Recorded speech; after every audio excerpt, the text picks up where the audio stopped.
Oh, greetings, fun boys and fun girls. It is I, Bachelor, with a very special new edition of Bachelor's Halloween Countdown, a special episode dedicated to Masters of the Universe fans. We know there is only one character who is evil enough, scary enough, grotesque enough, satanic enough to fit into my countdown. It is, of course, Songster. Wait, that's not right. Orko, no. Lizard Man, no. Gary Goddard. Oh, no. It's Scareglow. I remember Scareglow from the very last Halloween before I entered into my deep sleep. Scareglow was the scariest figure on the market. Kids loved him. They couldn't get enough of him. That's why now those same kids are 30 and 40-year-old men who still can't get enough and will pay Mattel of Zone. Yes, wait. What? Okay, little embarrassing, little bit of a setback. Apparently, since my death, I no longer own this house, and this is the basement of another. Yes, I do admit I should have known something was up with all the action figures. Yes, I should have signed into your YouTube account. Yes, fanboys, yes. Okay, so these figures, what? Okay, you want to review it? Why don't you do my job for me then? You try. Not as easy as you think, big shot. You think you're the only one who's got the power? Well, if He-Man can do it, baby, Bachelor can do it too. By the power of Bachelor, I have the power. I'm not okay. Greetings, fanboys and fangirls. Jared here with another video from Fanboys Forever. Today I have the pleasure of reviewing the Mattel Creations exclusive Masters Universe Revelations Masterverse Scareglow figure. Now, this is the website exclusive that they sold for their Comic-Con items. Of course, it was a mad dash to get those items, and this guy was available for a couple of minutes before he was sold out. So, very lucky to get one. Thankfully, if you didn't, they are releasing just a standard version that's a little more in line, I guess, with the animation, but this is the more premium version with accessories and special features. So let's go ahead and look at the outer box. I can happily report that this is something that I've been really surprised by with these Mattel Creations releases, are these super ornate looking boxes, almost having the look of someone hand drawing all the graphics on them. So I really like the pencil sketch look, and plus it's an easy thing for them to print onto the box because it's just black. So it works really well. You can see we have the Revelation logo down here. It says Adult Collector, and they even have a little Netflix sticker up there, which is something that's been consistent between this and the new Netflix He-Man figures and the Masterverse figures for Revelation. There it is at the top, little logo. And on the back, we get this incredible piece of artwork. I absolutely love this, and this is really nice. It looks awesome, and I just hope that they continue doing this kind of thing. And at the bottom, we actually do get some credits. So I really like it when you actually get names of the people who worked on the stuff. So once you have him out of the box, you can see he's in quite an ornate packaging. It's this incredible looking kind of Book of the Dead sort of look, I guess, if I could give it any kind of description. You can see everything is embossed, like that's actual texture there. Okay, I particularly like the really neat green Scareglow head right there in the middle. You can see on the spine of the book, we have some bolts. And on the back, we have this cool crystal. The bottom, really not much to speak of. At the top, we have some Revelation lettering. So working just like a book kind of slip cover, in a way, this just slides off. In Subternia, like in the show, here you have Scareglow. You can see him in the window, and I think that's a really nice touch in case you do just want to put him right back in and display him like this. Cave graphics are on the front, and there's even cave graphics on the back. Now this actually has a sheer plastic window right here, but the front, no window. You can actually touch the figure right through there. Interestingly, when you first get him out of the shipper box, he does come with an instruction sheet at the top, and it tells you about, how to activate all of the features and also how to replace batteries. So let's get into what I'm even talking about. So you open it up, and you can see that there's a light right there. It just kind of flashes. It's kind of hard to see it like this, so I'm going to turn the lights off. And here it is with the lights off.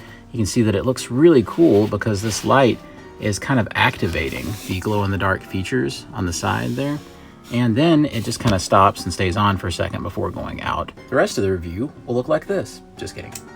Just keep in mind you can activate this anytime by pressing this button. All right, let's get them out of the box. You can see that this just pulls out and you're left with this cool little like diorama box. So I actually think that's neat. And here is that evil ghost of Skeletor himself, Scareglow. So let's go ahead and start breaking down the actual sculpt of the figure. I'm going to start at the top with the head sculpt. And you can see that it's appropriately skull-like. Of course, Scareglow's head is just a floating skull, and I think it looks really nice here. They've done a good job with the little tampographs on the eyes there. Everything's straight. You can have the cool little crack on his head, which has been a feature of Scareglow since his inception. Going on down, you can see that you have the cool kind of shoulder cape that he's known for, just laying right over.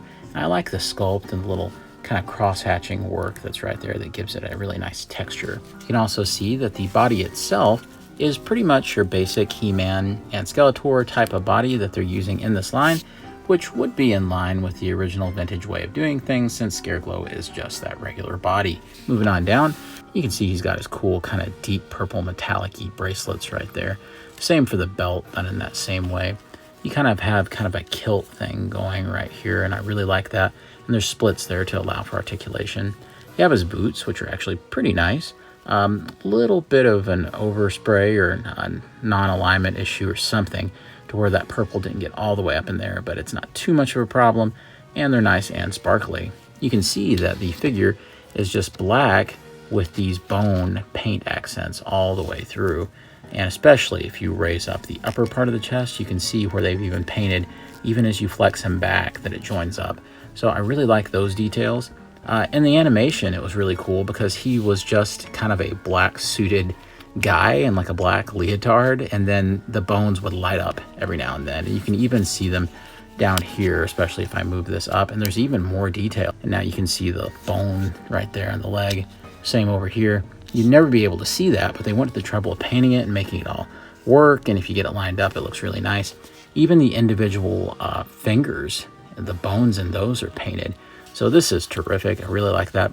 There isn't anything on the back, even on the legs, but there is something worth noting. Before I go any further, there's the elephant in the room, this hilariously giant tag that they have sewn onto the inside of the cape. You can see here, it gives you all the copyright information you would ever want for this cape. I don't know if this is some kind of bizarre trade-off, so they wouldn't have to put a bunch of copyright info like back here because there is none. And even on the feet, it isn't sculpted in. It's just like, you know, a little stamp right up there. But this is so weird. It says all new material. I don't know. Made in China. I really do want to just rip this thing out, but I don't. It doesn't, you know, some tags like in some shirts you get, like you can feel it easily rip and you can just take them right off, but this isn't doing that. So I'm a little hesitant to fool with it. I wish that that were easily solvable, but it isn't. So that's really unfortunate, and it's really distracting. Part of me still just wants to cut the thing off because it's only going to get in my way. On the back, you can see that you have more of the collar right here, and then this cool fabric cape. Now, this does feel like the same kind of fabric that Skeletor's cape was made out of. Unfortunately, that cape is an absolute hair and dust magnet, so I feel like this thing will be as well. It's kind of a fuzzy feeling. So to me, it's not exactly pleasant to the touch, but it does have a posing wire. So you can go into the really crazy kind of like Batman looks if you want, or you can kind of tame it down a little bit and have it to the side. You can see what I'm talking about from the front especially well. So you can work with the cape and you can get it going to the side and doing some cool wind swept stuff. That actually looks really nice. It took an incredibly minimal amount of effort as I just did it live. That was my first attempt. So you can imagine for action figure photography what you can get going. I will say that it looks a lot better from the front than it really does from the back. It still looks decent, but of course here you have to deal with the transition between the rubber piece to the soft goods piece. But from the front, it's a really good illusion because they've actually done a tremendous job of matching up the color here to the color here. And it's about as close as you can get when it's that type of change. It's never going to be perfect, but I think they did a really good job on that. And I do like the cape overall. Visually, I think the figure looks great. I think that he actually looks quite a bit better than He-Man or Skeletor, so I really do believe this is the best use of that buck so far. All right, here we have his staff, and we're just gonna put his scythe, I guess is the correct term, in his hand. This looks really cool. I especially like the bright green tip right here, and it's a great homage to the original accessory. So I think it looks super cool, and it matches the figure very nicely. It really sets him off appropriately. He comes with a super cool accessory, and that is this splittable 2 halves of the power sword. Now, of course, anybody who watched Revelation, spoiler alert, and I'm sure anybody who wanted to has by now, of course, He-Man is doing something very heroic, and then the power sword comes apart into these 2 halves. So that's actually one of my favorite parts, if not my actual favorite part from Revelation, where Skeletor says that he's holding the power of the universe in his hands, and that power is his. It was just really epic. Music was sounding really cool. The hilt is very traditional right here, and it's just cool looking. It kind of pegs apart right there. The only bad part is because this is a little translucent, you see where you can see the kind of yellow peg coming through the purple right there. If you turn it the other way, it looks a little bit better, but it still kind of breaks the illusion just a little. It's not really that much of a big deal.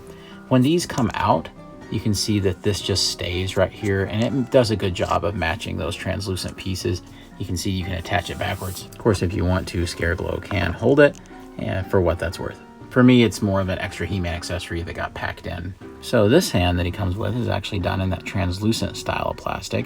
Still kind of cloudy looking, but I think that's neat, and it goes with the other translucent hand that he's packed with right here. So you can actually just switch that out. All right, and that way he can have 2 kind of more gesturing hands that are sort of translucent. So I think that looks cool. The other one you get is just a basic fist that's done in solid black plastic with the paint applications over top. And if you want him yelling at the neighborhood kids, there you have it. Get off my lawn. Let's go over articulation just really quickly. Of course, if you have the other Revelation Masterverse figures, you know what to expect. The head can go up and down a really decent range. You can go up that far and down that far, so that's pretty good. You can go all the way around if you so desire. You can cock the head slightly, but it doesn't hold it very well. The shoulders hinge pretty far up. Then you can take it all the way in and all the way around pretty much, but the cape kind of gets in the way. Of course, you can swivel it right here at the shoulder. There is a double joint there at the elbow. There is a swivel at the wrist, and there's a hinge at the wrist as well, and that's on all the alternate hands. You can see here at the diaphragm that you can flex it all the way around. You can go way low and way back. It looks better back though, because you can see the rest of the rib cage. That's the trouble with those kinds of cuts and trying to give those painted details. Here you can see that the waist can swivel, so that's really good. And the kilt piece doesn't hinder it as much as you would think it would for the rest of the leg articulation, particularly if you want to do the splits. Because they've added those cuts in there, it actually looks pretty decent. It does hinder it a little more trying to go forward. This is probably about as decent a kick as you can get. You could probably work with it and get it a little better. There is a cut where you can rotate this right around, and then there is a double joint at the knee, and there is a cut at the boot, and there is a hinge at the ankle, and there's a really nice ankle pivot. So if you want to, he can flat foot some really deep poses. Overall, he's just as articulated as you might expect from a Masterverse figure, and I think it turned out nicely. Tony Todd, Candyman himself, gave an absolutely unforgettable performance as Scareglow, and for me, and I think for a lot of other people, he was the big standout in terms of voice acting from the entire series. His episode was incredible, so I think it's great that they gave so much attention to this particular figure. Alright, let's do a few comparisons here. If you're curious, the base that I have him on is just the base that's included with Battle Cat and Battle Armor He-Man from the new Target exclusive Origins set. Of course, naturally, we want to see what he looks like with a vintage-styled Scareglow figure, and here he is alongside the Origins version. You can see right away that the main difference is there's kind of a reversal of some of the colors, with there being far more black on this new version and far more white on this version. This is a white figure with black paint applications on it, and this is a black figure with kind of bright green paint applications on it. It's kind of a funny thing visually when you see them side by side. They're like a inverse of the other. And here he is alongside the Classics version of Scareglow, which is probably still my favorite version. I think these guys look great together. This is clearly much more of a faithful adaptation of that original figure, and this is kind of doing its own thing. They're also practically the same height. pretty much. I was a little surprised by how much bigger He-Man was, but I suppose that is intentional. After all, He-Man is meant to be super gigantic, so it is funny to see them side by side like this. I suppose most of the height differential comes from the legs, with He-Man's legs being much longer. A figure that's much more similar in scale is the Revelation Skeletor. You can see they're pretty much exactly the same size, and they look really cool together. Certainly no chance of mixing them up. The head is really easy to pop off on this guy, and once you do that, you can see that the cape just hangs on like this, and you can easily take the cape off. So if you want to, you can take this off as well, and there we go. Don't know why you'd want to do this, but you can. It also means, though, that you can have a little bit of fun with his skull-faced brethren right here. So this is a kind of a funny look, although it looks extra pinheaded this way. And here's He-Man with the absolutely gigantic new power sword. It's really hard to explain just how much bigger it is until you see it side by side with the original. So he wouldn't be a Scareglow unless he can glow. So it's time for us to see that in action. So let's check it out. You can see that not only does Scareglow's head glow, but also the two halves of the power sword actually glows as well. And so that's kind of neat, and I did not expect that.